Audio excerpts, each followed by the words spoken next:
One of the most important things when planning your skiing holiday is knowing what to buy and what to rent in resort, particularly when there's so much out there. This guide to basic ski gear will give you a few pointers. Now, you can rent helmets in the ski hire shops when you're out in the Alps, but you've got to consider, do you really want to wear a sweaty helmet for a week?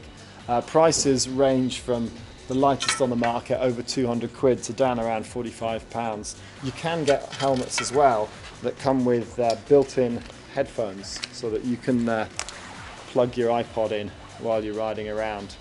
And most helmets now will have detachable earpieces here, so that in the spring, if it's warm, you can take that out and you don't get quite so sweaty when you're skiing around. So that's pretty cool. So consider the helmet, definitely. And it is, most ski resorts now in Europe, helmets are compulsory for under 16-year-olds. And while you're thinking about what to wear on your head, don't forget your sun cream. Sun can get very strong out in the Alps, particularly when it's reflected from the snow. So you've got a choice really, glasses or goggles. I would definitely pack both, because if it whites out and it's snowing, you really won't see anything if you're skiing around with sunglasses on.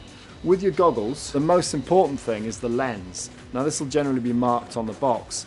You can get a whole range of different coloured lenses for different light conditions. I personally would go with a lens that works in very low light for really bad weather conditions. If it's good weather, I'll ski around with my sunglasses on. If it turns into a whiteout and a snowstorm, get out the goggles and then I'll be able to see where I'm going.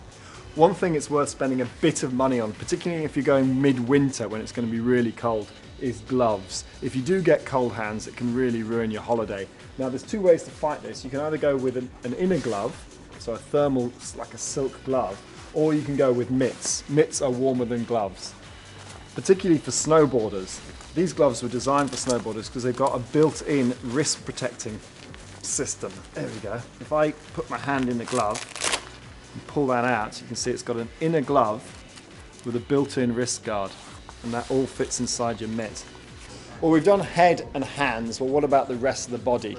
And like Shrek's famous onion, it's all about layers, having the right thermal layer. Don't wear cotton, particularly if it's warm, because it's not very good for wicking out the sweat. So a good thermal layer, top and bottom.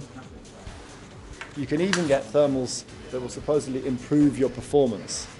And finally, your feet. A good pair of ski socks really will make a difference, particularly if you're hiring boots and they're not the most comfortable. These ski socks come with padding on the shins, because you'll spend most of the day leaning forward against the front of your boots. I'll even cut off the bottom of my long johns just so that I've just got nothing but the sock between me and my boot. And talking of boots, it might seem like a little bit of an expense, but from racer to recreational skier, the ski boot is the most important piece of your kit, and it'll make the difference between a miserable week on the slopes to a fantastic ski holiday. There's two things you need to look for: fit and function. If you've got wide feet, you need to be buying a boot that fits wide feet. You're never going to cram into a boot that's really too narrow. And the second thing is the functions, the stiffness of the boot. If you've got a boot that's way too stiff for you, you're not going to be able to flex forward. This boot, for example, the Doberman, is a race boot.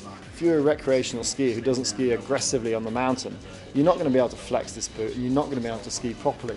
Much better off go for a boot that's got some flex in it, and it'll actually feel more comfortable as well.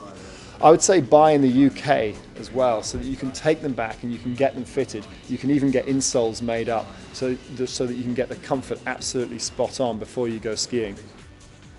And finally, fashion. It's gone day glow, it's gone primary colours, it's gone tartan. But if you want to save yourself some money, get something that you can wear in the UK as well.